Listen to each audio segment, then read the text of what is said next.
Kamusta po kayo? Bago po ang lahat, first things first.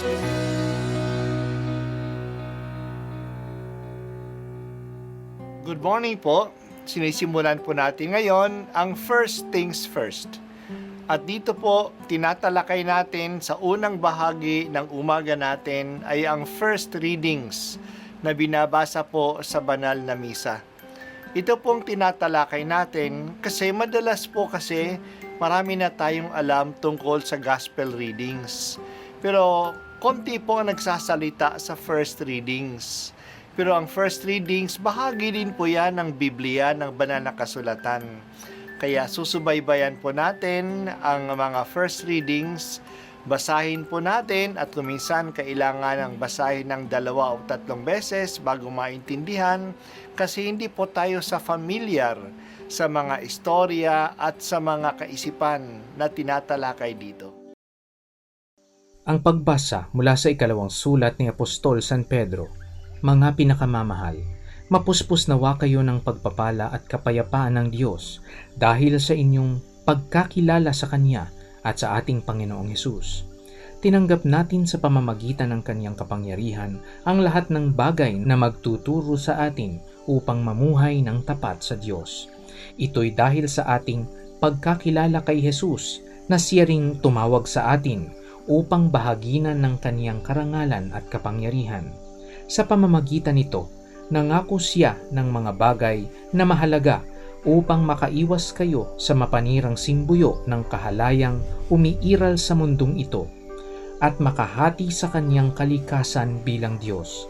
Dahil dito, sikapin ninyong idagdag sa inyong pananampalataya ang kabutihang asal, sa kabutihang asal ang kaalaman, sa kaalaman ang pagsupil sa sarili, sa pagsupil sa sarili ang katatagan, sa katatagan ang kabanalan, sa kabanalan ang pagmamalasakit sa kapatid, at sa pagmamalasakit ang pag-ibig.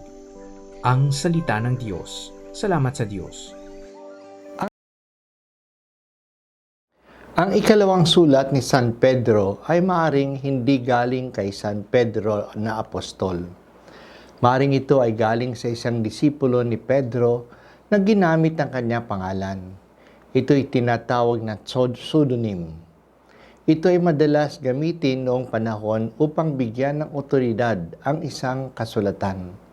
Kahit na ito ay hindi galing kay Pedro, ito'y matagal nang kinilala ng simbahan na inspired, kaya ginagabayan din ng Espiritu Santo ang kasulatang ito. Ito rin ay salita ng Diyos. Marahil, ito ay ang huling isinulat sa nakasulatan sa buong Biblia. Maaaring isinulat ito ng mga 150 AD. Noong panahon, marami na mga ibang katuruan ang kumalat sa mga communities, sa mga Christians, na hindi na tama tulad ng pinagdududahan na ng iba ang muling pagdating ng Panginoong Hesus. Sinisikap sa liham na ito na ilantad ang mga pagkakamaling ito. Malalim ang tiwala ng manunulat na hindi pababayaan ng Diyos ang mga naniniwala sa Kanya. Binigyan na rin ni Jesus ng kapangyarihan ang mananampalataya na maging tapat sa mga itinuro niya. Kaya nga sinabi ni Jesus na bibigyan niya tayo ng isang katulong, ang Kanyang Espiritu, upang gabayan tayo sa katotohanan. Nangako si Jesus sa atin ng kapangyarihan upang hindi magpadala sa simbuyo ng kahalayan at kasamaan na nasa mundong ito para tayo makahati sa Kanyang kalikasang bilang Diyos. Hindi lang tayo tinawag na maging mabuting tao. Tinawag tayo na makihati sa kalikasan ng pagka-Diyos ni Jesus. Maging tulad tayo ng Diyos. Hindi ito kaya ng tao. May makadiyos na kapangyarihan ang kumikilo sa atin na walang iba kundi ang Espiritu Santo upang maabot natin ang antas ng Diyos. Ito ay grasya ng Diyos, pero kailangan din natin ng ating pagsisikap. Sinulat sa atin na ang mga mabubuting asal ay magkadugtong-dugtong. Ang pananampalataya ay regalo ng Diyos. Samahan natin ito ng mabuting asal. Kaya kung may pananampalataya tayo, huwag maging magaspang ang ating ugali. Sikapin natin na lumago ang ating kaalaman sa mga bagay ng Diyos. Makukuha natin ang kaalaman kung tayo ay may pag-control sa ating sarili.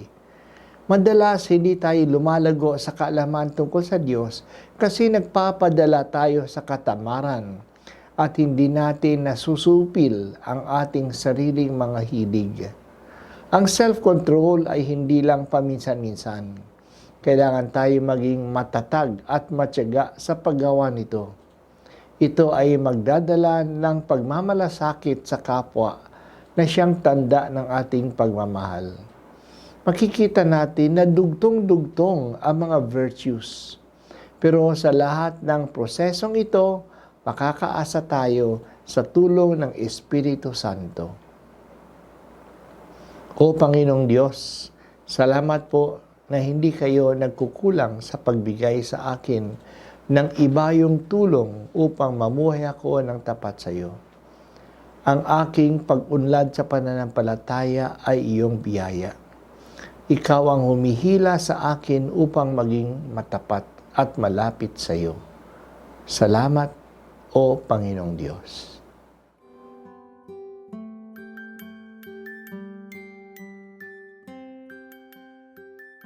At ako po ay si Bishop Broderick Pabilio dito sa First Things First.